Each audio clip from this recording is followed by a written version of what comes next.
Carpathians, one of the most beguiling and mysterious regions on Earth. Over the centuries, it spawned countless legends and inspired sinister depictions of a place often viewed through a darkened lens. But as we showed in episode 1, the reality of this preternaturally beautiful mountain range is very different from the fevered imaginings of Bram Stoker's Gothic prose. Here is the last great wilderness in Europe, where predators like wolves, bears and lynx still roam freely, and traditional rural cultures survive despite the rush to modernize. This time we follow the southern arc of the mountains, from the Iron Gates, a deep gorge carved by the Danube, and heading east through national parks, past hot springs, ancient citadels, monuments, wineries and medieval villages. We rejoin the Danube on the other side of the mountains, where it branches like an enormous tree to form its dendritic delta. On the way, we will see very different environments. The Carpathian Mountains, home to the largest concentration of old-growth temperate forest in the world, and by contrast, Europe's most expansive wetland, a vast reed-covered haven for rare and exotic fauna.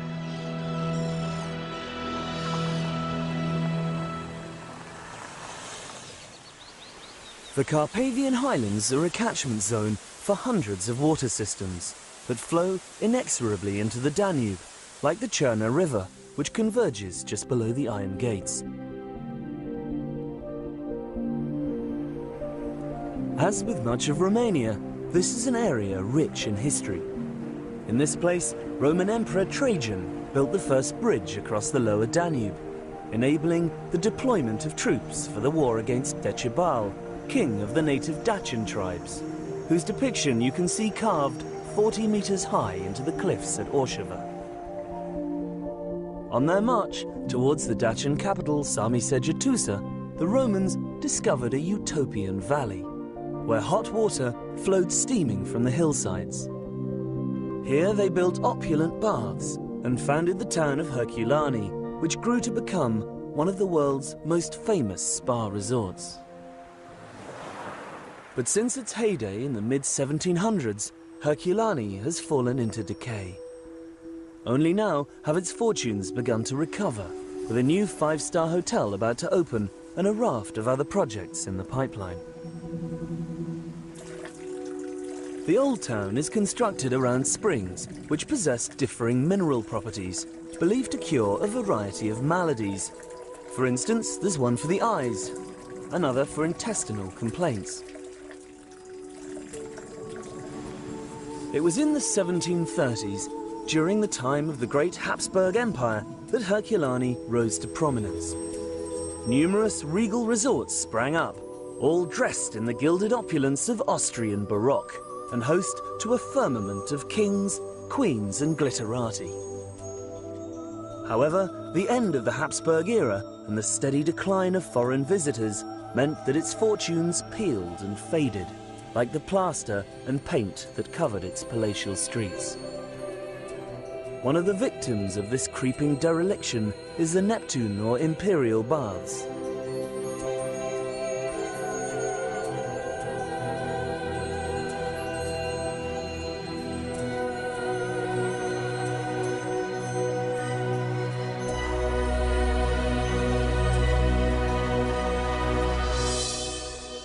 It's an absolute tragedy when you think that this used to be arguably the grandest spa resort in Europe.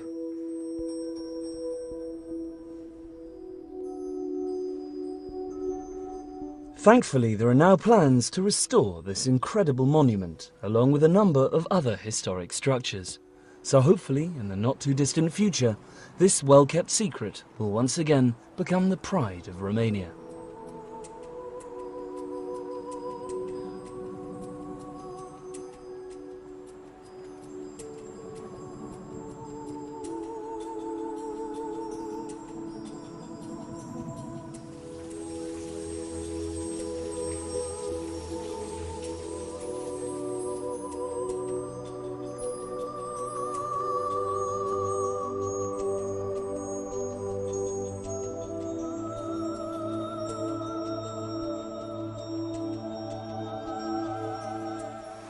An edifice less likely to collapse anytime soon is this concrete leviathan.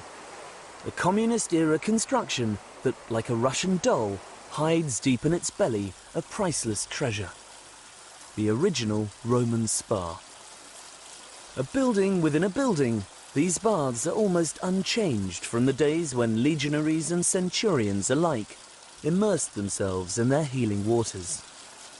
The fame of the springs was such that it spawned a legend from which the town took its name. Baile Herculani, or the Baths of Hercules, was alleged to be the place where the son of Zeus stopped to freshen up before heading off to tackle the Hydra. A fight so monumental that the serpent's death throes wrung great gouges from the bedrock, the evidence of which you can still see an hour's drive further upstream.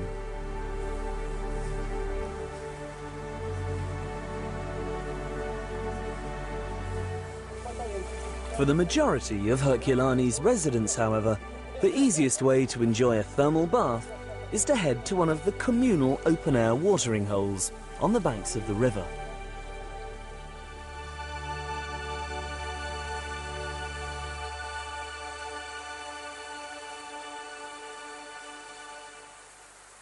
The surrounding hill country above Herculani is wild and solitary. With high rainfall and a filigree of streams, the local people still harness the power of water to help with the daily grind.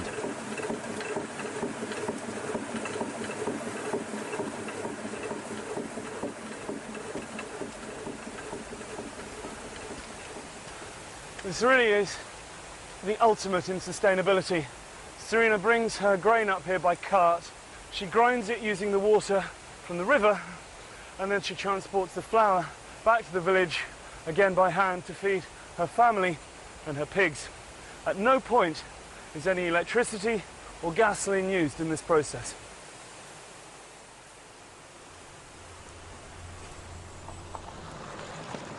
It is the preservation of these cultural traditions that makes rural Romania such a unique place. With the rush to modernize, much of this may soon be lost, along with sustainable farming methods and a natural symbiosis with the landscape.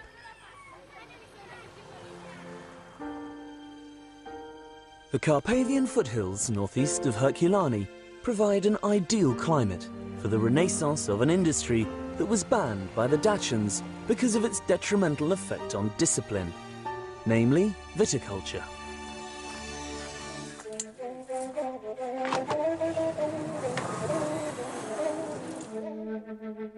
Today, entrepreneur Șerban Dâmboviceanu is combining age-old agricultural methods and the latest technology with award-winning results.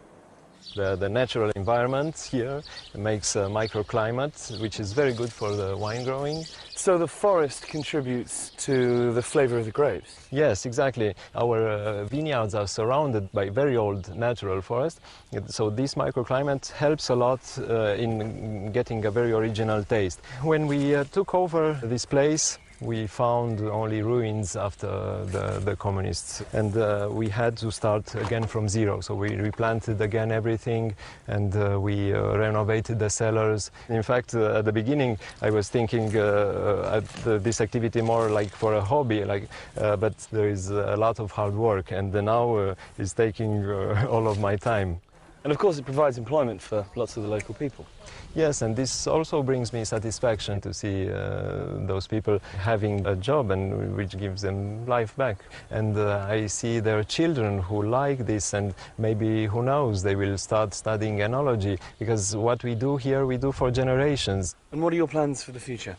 We want to extend our cellars, and we plan to build guest rooms and also a new tasting room. It's very good for us to show to our customers how we grow the grapes, how we do the wines, and we want also to offer people, besides the visit of the vineyard and of the cellar, we want to visit the surroundings, which are very nice in the Carpathians. There are beautiful places to visit.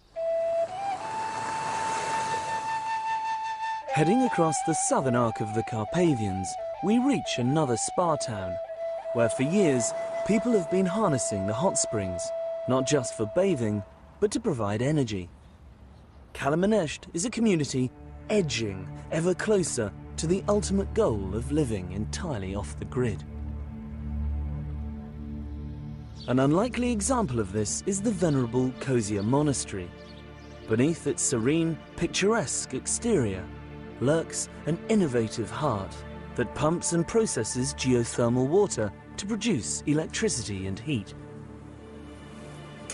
Zona este cunoscută de acum 2000 de ani, când romanii au venit și au lăsat castul roman în partea stângă a Oltului, care de fapt au găsit acolo, este la interferența Ardealului și cu țara românească, și acolo existau acele bărzi de sulf, de apă geotermală, dar care era la suprafață.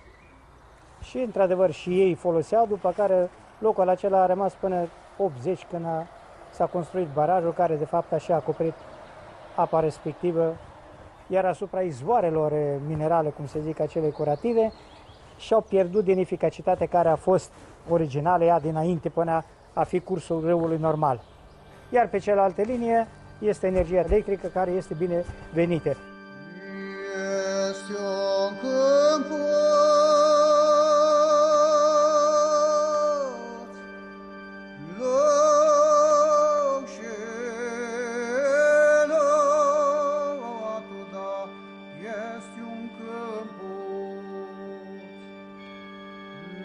The rare beauty of the hills around Kalamaneshte has had a strong spiritual significance since early Christian times.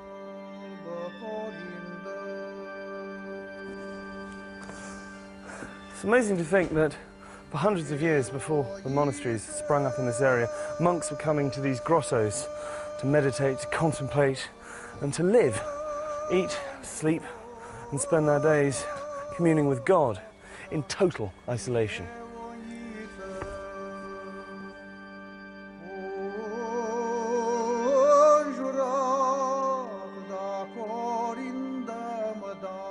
Rising heavenward above the River Olt is the Great Kozia National Park, containing some of the highest oak and beechwood forests in Europe. Although Romania's old-growth hardwood areas are particularly vulnerable to illegal logging, thanks to successful management and the vigilance of park wardens, this mountainside stands a good chance of remaining intact.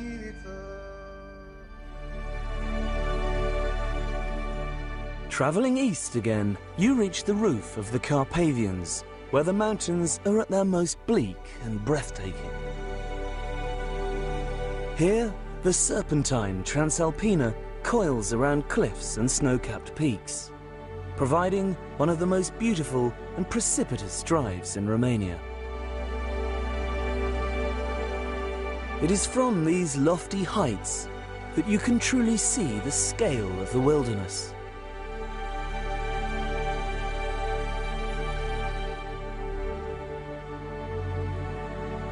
This sea of green that stretches to the horizon contains Europe's last great expanse of pristine forest.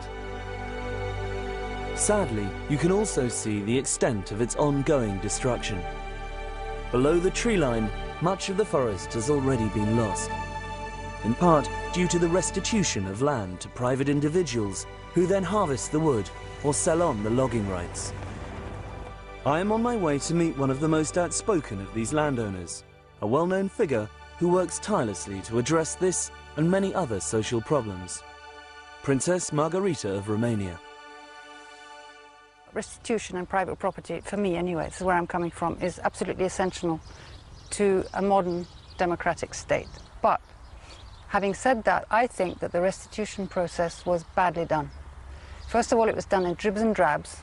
It was done in a chaotic manner, and it's led to chaos, just what you're talking about, the deforestation, corruption, selling of wood on the black market, illegal logging. If people can get away with wreaking absolute havoc, then they're going to keep doing it. First of all, you need a good legislative framework, you need a good body to enforce that, and then you need sanctions and incentives. Obviously, you're not going to just punish people, it's ridiculous. And there are quite good laws, but they're not respected and they're not enforced.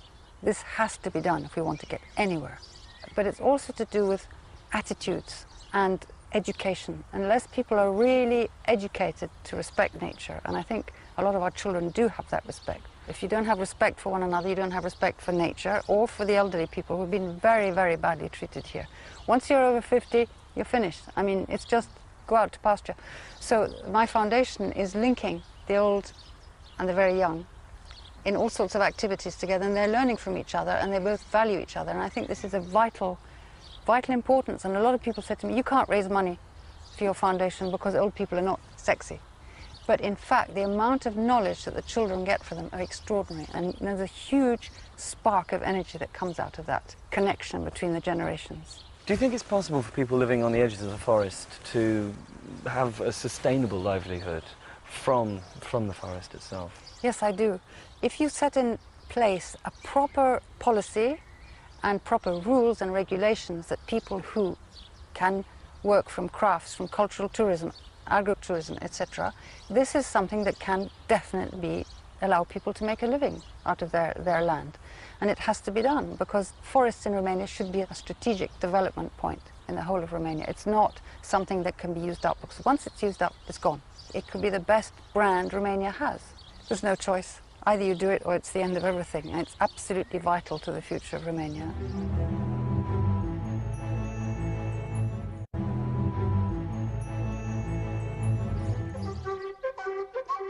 One area that is thankfully now protected from hunting and logging is the Buceci Natural Park, a short drive from Brasov.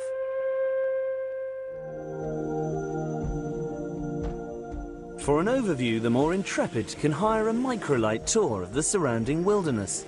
Not necessarily something to do on a full stomach, however.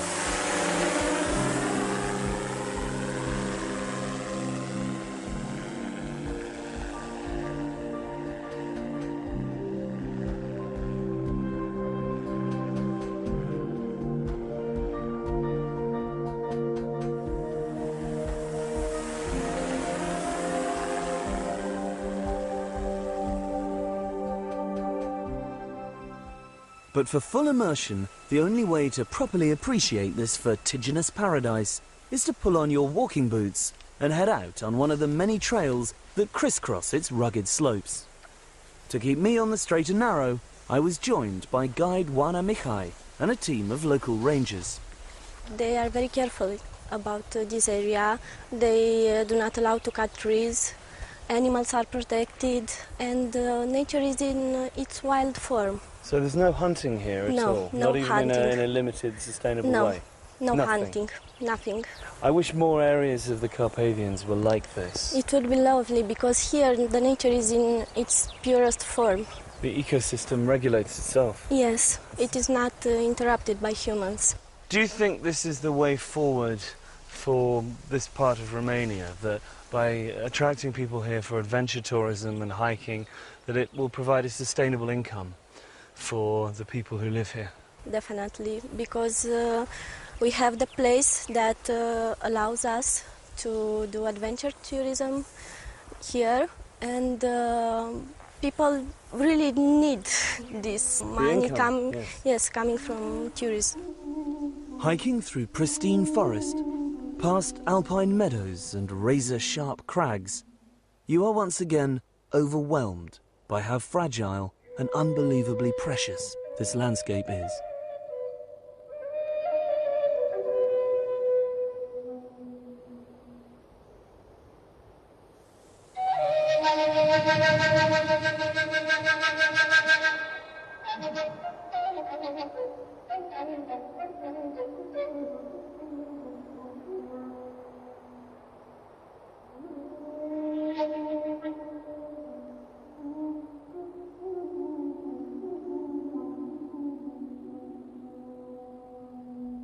The main base for exploring Buceci is Bran, which is dominated by an impressive Gothic castle.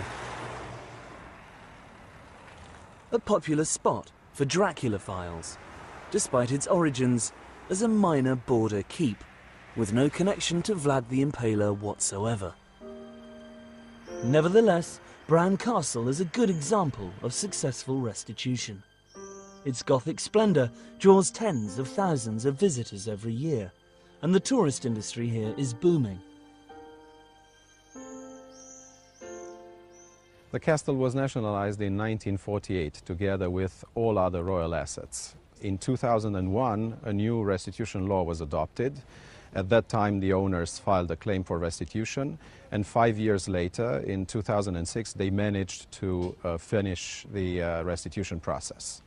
It took only 5 years. In many other cases, it took much more. In some cases, claims are still not settled. So it is a successful story. The new owners have started a very comprehensive renovation program, and as a result of that, a number of houses in the castle's park have been renovated, and the number of rooms in the castle. The number of tourists has increased ever since 2006 at a rate of 15% to 20% per year. That makes it a much better tourist attraction. And the castle is now open to private events. It happens on a very frequent basis that people are coming to celebrate to Bran Castle. As a result, the whole village of Bran profits from the restitution. How do you as a Romanian feel about most people associating Transylvania so closely with Dracula? Well, some Romanians believe that Dracula being associated so closely to Transylvania, it's an insult to Vlad the Impaler, who was a hero of Romania and has defended the land against the invaders. Personally, I believe that the myth of Dracula, it's a very good story, it's universal, people want to hear about it, and therefore we should use it and be proud of it. If you prefer somewhere a bit wilder and more in keeping with the surrounding environment, there are also a number of spectacular lodges that offer a more authentic way to experience this breathtaking area. Like one overlooking 2 national parks high on the Balaban Hill outside town.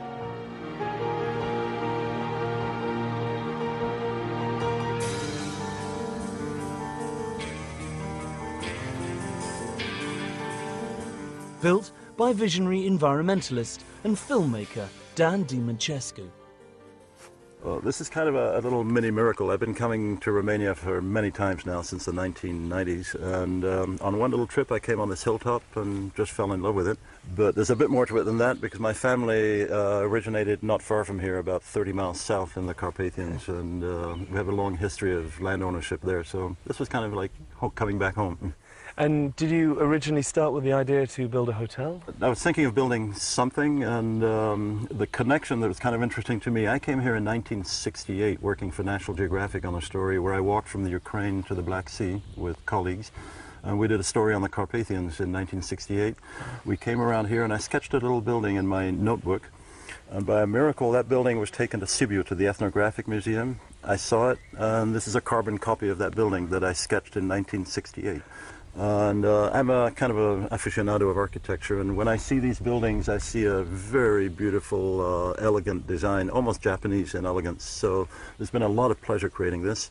The most important part was that we had craftsmen from Svente Gheorghe, which is a Hungarian-Romanian community not far from here, who know how to work with wood. And they were very good craftsmen, very good craftsmen. The Carpathians are beautiful mountains. But one thing that's gone wrong is that as people have new money, they build houses very quickly, and cement is the preferred material. It's cheap, you can do it fast, and there's a kind of a creeping cement culture. And it's been very difficult, at least with Romanian friends, to persuade them that peasant or local architecture is the right way to go, that it can be modernized. Because there's still that memory of ancient peasant homes with the animals and the smells and all of that. So I think we're, right now in these years, we're beginning to see the bit of a shift where Romanians are realizing that there's something pleasant about this, and that the modern concrete building may not be the most comfortable environment.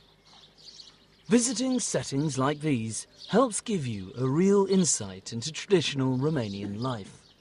It's also worth sampling the local cuisine with a glass of palinka, and if you're lucky, a bit of live music.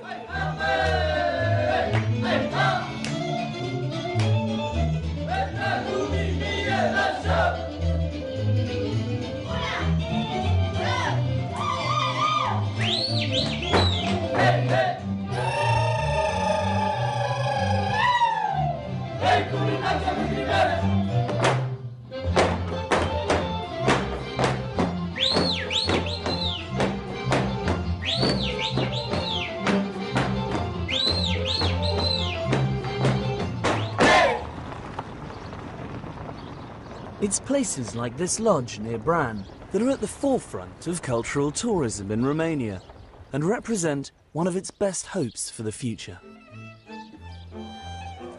The capital of this area is Brașov, a vibrant city with great cafes and restaurants, beautiful churches, and a dramatic, if slightly derivative, backdrop.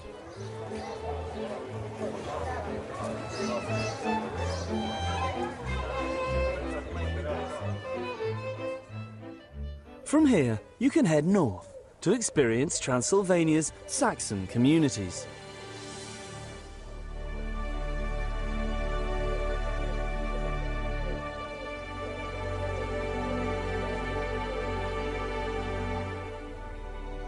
The chief of these is Sighișoara, one of the country's most visited attractions and the alleged birthplace of Vlad Tepes. Founded during the 12th century, Sighișoara is widely regarded as among the best preserved medieval citadels in Europe, and one that has never been conquered. Fed by its own wells and enclosed with gigantic walled towers, these ancient houses, churches, and cobbled streets remain locked in time. Each of its 14 towers were built and maintained by a guild. Among the most striking is the clock tower, which controlled the central gate and stored the city's treasures. Today, 9 of these towers are still standing, and one charity is working to repair and preserve them by returning them to the crafts and guilds responsible for their construction. The Trust is an organization that works to preserve the cultural heritage and the identity of the villages in Transylvania mainly. It took this name because Mihai Eminescu is, as you may know, the Romanian national poet. And what the Trust and himself have in common is the idea of preserving our national identity.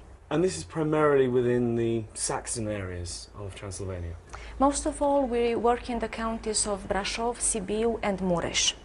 And we're working in the villages that were populated by Saxons who most of them left after the revolution, and who were then repopulated by Romanian and Roma population. But also we're working in Sighișoara, where again we're trying to touch the architectural heritage, the tower that you're seeing here, as well as the natural heritage.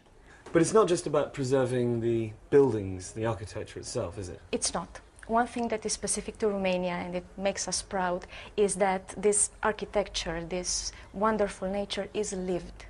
The human communities are very much alive everywhere, and the Trust is trying to preserve this as it is, to give people an opportunity to have a good social, economic and cultural life here, not to live for the bigger cities, not to live abroad. Our intention would be to have in time in Sighișoara a craftsman working in every tower. Sighișoara may be an impressive place by day, but at night it becomes something else entirely. I know that Romanians are fed up with references to Dracula and Nosferatu, but standing here in what is arguably the birthplace of Vlad the Impaler, one of the oldest citadels in Europe, and seeing the glistening flagstones in the darkness between pools of lamplight, you do feel as if you've somehow stumbled into a Gothic horror.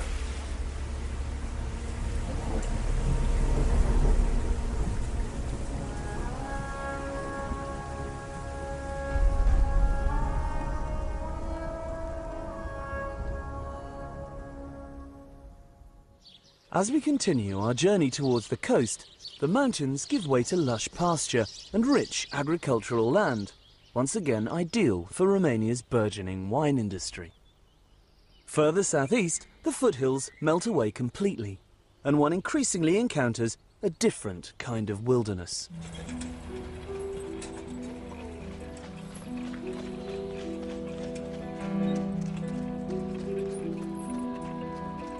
When Romania joined the EU, many of the old ineligible factories, hastily built under communism, had to be abandoned. Today, they are slowly rusting and crumbling back into the ground, providing an unlikely haven for wildlife. Here in Kalarash, the old steelworks serve as a backdrop to what has become a vibrant wetland and a sanctuary for birds.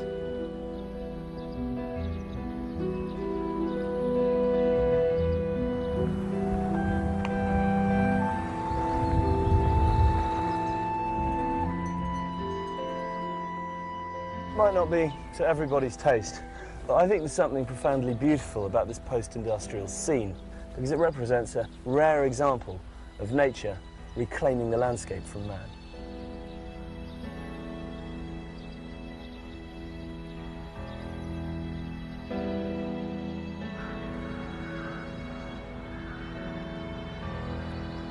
The water that flows out of the Kalarash lakes continues a short distance to merge with the Danube. Now even larger than when we saw it last, and thanks to the vast alluvial plain it has to cross to reach the coast, about to undergo a dramatic transformation.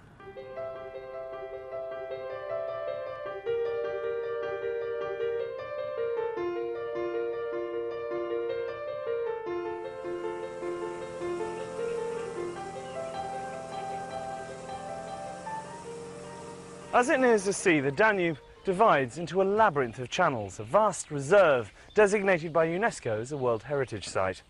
If Ceausescu had had his way, all of this would have been drained and converted into farmland. Instead, it remains the largest wetland area in Europe and one of the most biodiverse regions on the planet.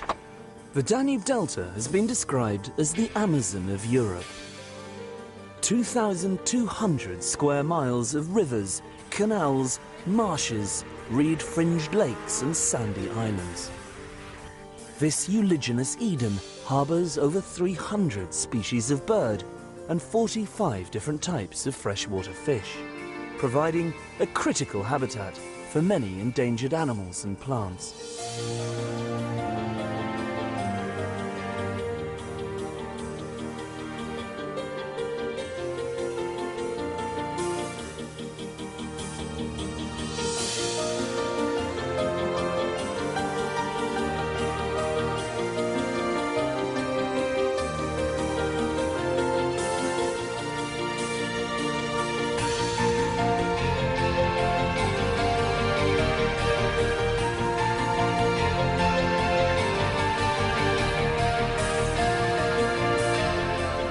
A multitude of people come here every summer to savour life on the water and sample the Delta's unique cuisine. And restaurants and hotels like this one, situated on the banks of the Salina Canal. Gabby, this is all traditional local food from the Danube Delta, yeah? Yeah, sure. The name is Chorba of Storchak, of som. This is a som. This is very expensive fish here. Yeah. The som means sleepy fish, yes? Sleepy fish, yes. Okay. So it's very lazy. To translate, yes. Okay. Yeah, it's very lazy, yeah. It's very important, traditional chorba, to have a lot of fish. This much. What else have you got here? Let's show me in here. What is this? This is wild boar. Wild boar. Yeah. Stew, like a casserole. Yes, yes. Okay. And they prepare this name tokitura, the goulash. I like a goulash. I like a goulash. Okay. And now to see another fish. This is carp. You see, this is a sport fish in England. Yeah. You don't eat carp. But in Romanian, it's very good fish to eat. Yeah. Why did you decide to come to the Delta? Because it's wonderful here. This is paradise here. The heat is very. The food is amazing. Yes. Absolutely.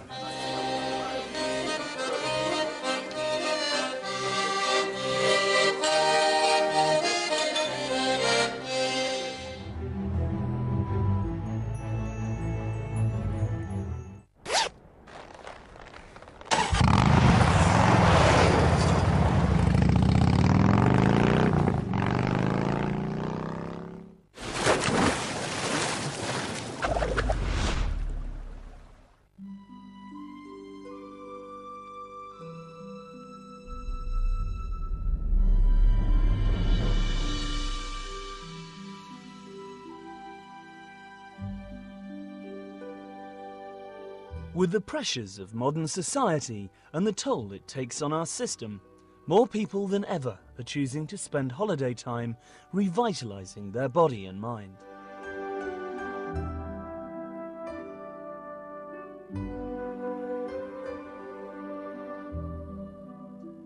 In Romania, we have everything you need to make this a reality. With a wealth of geothermal springs and an entire third of Europe's total hydromineral reserves, this is one of the best places on the planet to relax and recuperate.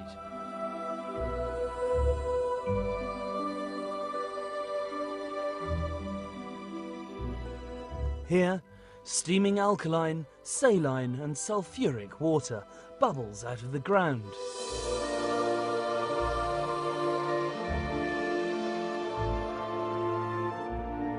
And remote mineral lakes and mud baths provide a unique opportunity to detox and soak away the aches and stresses of daily life.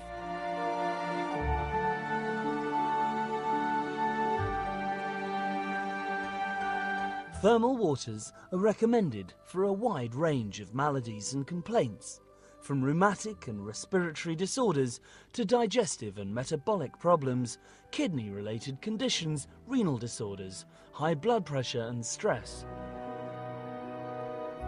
Romania's many modern and historic spa resorts offer a huge range of different treatments and attractions, from the uber-luxurious to the traditional, the sedate to the more aerobic.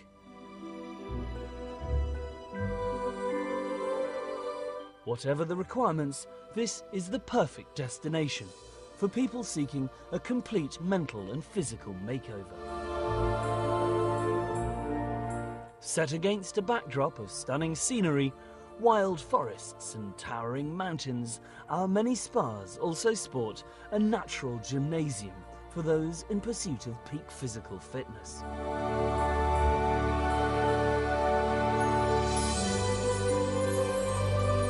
Whether you're looking for an intensive program of massage, healthy eating and outdoor pursuits, there really is nowhere like Romania to help you turn over a new leaf.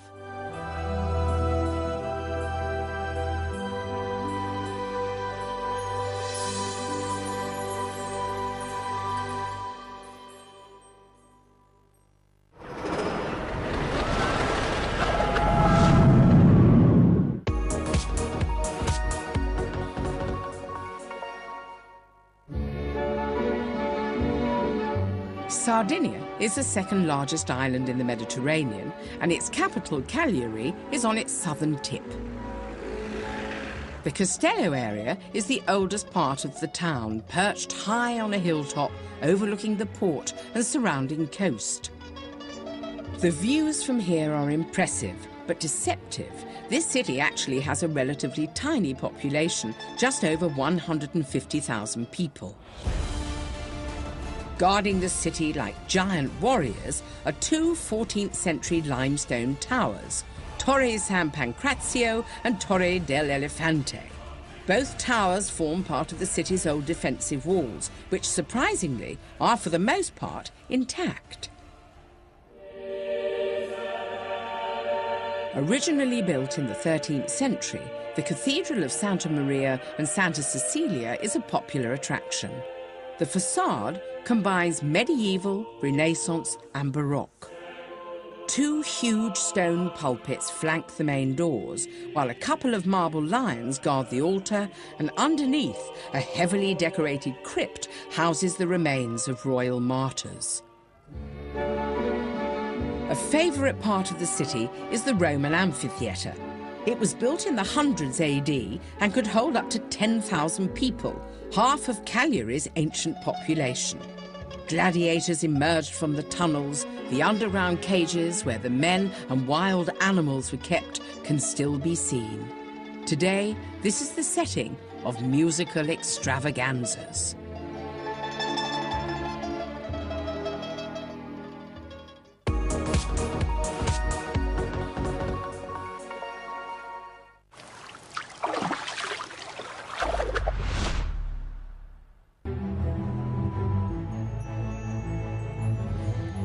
One of the most beautiful parts of the Delta is Letia Forest, the oldest national park in Romania, located between the Salina and Chilia branches of the Danube. Access is by horse and cart from Letia village, a community that can trace its ancestry back to the Lipovan immigrants, who came here over 200 years ago to escape persecution by the Russian Orthodox Church. This is the most northern subtropical forest in Europe.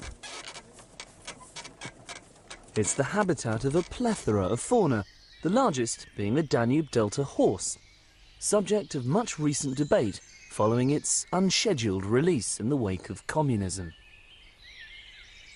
Environmentalist Liviu Mihaiu has been campaigning to highlight the impact of this invasive species. I know there's been a lot of controversy about this issue. Some people have said they should be culled, other people say they should be allowed to roam free here in the forest, but there has been an impact, hasn't there? Already a visible impact. Yes, the specialists saw this impact on the trees, on the species, and maybe in 10 or 20 years will be a mess for this unique forest. You know, it might be irreparable damage to the ecosystem. They are not to be slaughtered, they are to be relocated. Maybe 100 of these horses maybe remain here for the tourists. And maybe one day we'll have a Romanian Mustang, you know, in this forest, after 5 or 6 maybe generations, you know. Of course. The traditional way of life here in the Danube Delta, as with other remote corners of Romania, remains largely uninterrupted. Man living in harmony with nature, although sadly that is beginning to change. The biggest influence, both in terms of its destruction or salvation, once again is us. The exodus of inhabitants is dwarfed by the annual influx of tourists. As with some areas we've seen, unsympathetic development is burgeoning, while riverbanks and waterways are being damaged by speeding traffic. But there are people and organisations working to save this watery paradise. Like an initiative to encourage a more harmonious approach to exploring the Delta. I caught up with founder and former Olympic canoeist Ivan Pitsaikin, for whom this region has always had a personal significance. Copilăria mea a fost frumoasă. De mic, primul lucru pe care mi-l aduc aminte, mi-aduc aminte că m-am trezit într-o dimineață în baltă cu bunicul meu. Eram în vârful bărcii așa. Și asta mi-a rămas foarte plăcut, impresionant. Școală, îmi plăcea la școală să merg, pentru că de foarte multe ori la școală trebuia să mă deplasez cu barca. Toate lucrurile astea erau pentru mine normale, iar nicio clipă nu m-am gândit că voi ajunge și în sport. So now you've moved back here and you're involved in various projects. What are you doing? Este proiectul România care promovează un turism lent, care promovează tradițiile și cultura din zonă, protejează și natura. Așteptăm și turiști care să respecte această frumusețe de Toro, you're working with Ivan on this, yes? Yes, and it's a great honor for me. One of the targets of our project is to bring tourists which is interested about what the nature and the local people can offer without any special investment. And this is the reason why Ivan and me, we are not trying just to promote the ecotourism. We are also trying to build partnership with associations which can bring know-how. And I think if we put on the same level the need of infrastructure with the need of protecting nature, and we will invest the same amount of energy, money and pride in this, I think we can solve this problem.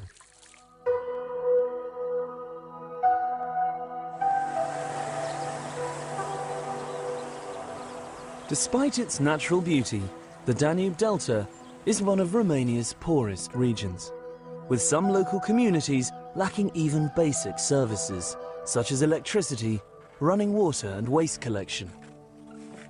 Many of the inhabitants rely on subsistence agriculture and fishing, with communities depending on the summer months to generate sufficient income to survive through the winter.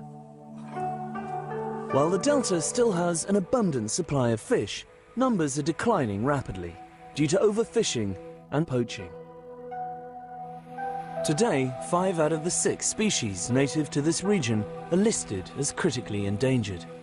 Standing between them and extinction is the last line of defence, the people whose job it is to protect this fragile ecosystem. This is Fiorel and Vasily. They're part of the Delta police team. Their job is to come out here at night and try to catch the poachers, which is not an easy task. As dawn breaks, we join one of the other teams out on patrol. Tensions are high as news comes through of a potential sighting.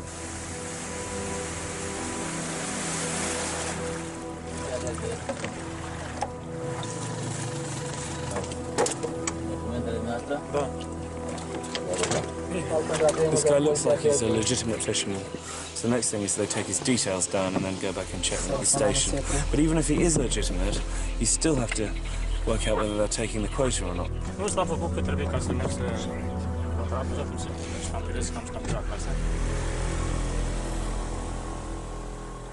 Pentru a forma un om să lucreze pe linia asta de muncă e foarte greu, pentru că delta Dunării are o întindere foarte mare, o suprafață foarte mare și fiecare ar trebui să cunoască exact zonele în care lucrează, în care își desfășoară activitatea. Moments later, we have another sighting. The team roars into action.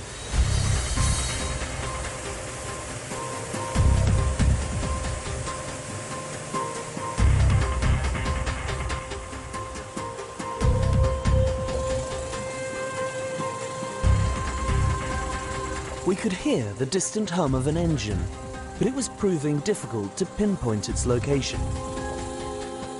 With hundreds of square miles of overgrown waterways, this can be mission impossible. Why do you think that guy got away? Apa mică, vegetația deasă, au bărcuțe mai mici, dar ne-am făcut datoria și nu ne-am lăsat. N-am dat înapoi și braconierii trebuie să înțeleagă chestia asta, că nu o să dăm niciodată înapoi. Tourism is now providing an alternative livelihood for many inhabitants of the Delta. And encouragingly, more environmentally conscious hotels are springing up amongst the reeds. I spoke to the founder of one of the first. GB, how long have you been living here in the area? Yeah, I started for 10 years ago, walking and travel around the area, the Dobroja country, and I get an inspiration from the peasants' houses. And I like to continue the traditions, you know. I build the houses, and the walls is the yellow clay, and of course with the roofs, the reeds roof, you know. What I find constantly surprising is that despite the fact this is quite an inhospitable landscape at times, there is such a rich convergence of history here. You know, the first one was the Greeks, we have the Romans, after that the Turks, and if you look there to the right side, you know, the road, you know, is the Silk Road. The Silk Road to Krakow and to Lviv, which was a very important cities. Getting out on the water and seeing the wildlife may be one of the chief reasons for visiting the Delta, but the cultural landscape is equally compelling. Like the medieval villages of the Carpathians, the traditional way of life has endured here, unchanged for hundreds of years. I love the fact the boats are so old and well maintained. I mean, you can see that one's been patched up there. Those boats are typical fishermen's boats, lipovans, the Russian fishermen, you know. And how you see, you know, they put two boats together, you know, when they take the nets off from the water, you know, it's like a real catamaran. Yeah, they stabilise them. Very stabilised. Clearly they can't do this all year round, because looking at the amount of fish they're pulling out, if they did that every day, there wouldn't be any fish left in the lake. I mean, how long does the fishing season last? It's a special situation with this lake. It's called a Babadag lake. The fishing season is an all year season. The guys from here have a special fish farm for the small fishes, you know. So they're constantly restocking the lake with young fish. Yes. How often do these guys come out here? They are coming daily, except on Sunday. They start rather early in the morning, 3:30, 4 o'clock. They already get a breakfast around 6 o'clock, you know, and around 10 o'clock they have a fisherman soup. It's been their lunchtime. And they make that out here? Yeah, they make it in their boats. It's an old tradition. Bon appetit, Charlie. Yes. Oh, That's sensational. Yeah. I'll tell you what, I know they eat this every day, 365 days a year, but I wouldn't get tired of it. It's pretty good, isn't it? Yeah. Well, they're really strong and slim guys, you know, you can see it. Yeah, absolutely. I think the taste, you know, is the water lake, you know.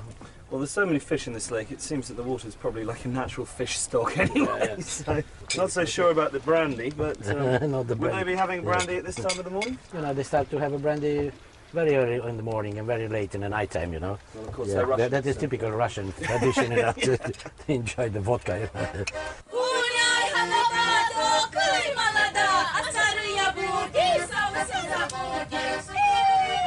Another important aspect of Russian-Romanian culture is music and dancing, as Jibby and I were lucky enough to witness that evening.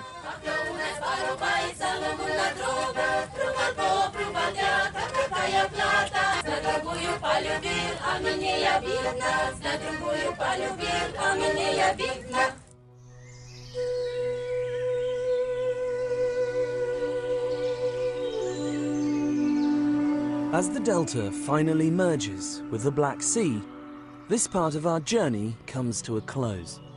Over the last hour, we have seen many contrasting environments, all of which are fragile, stunning, and irreplaceable.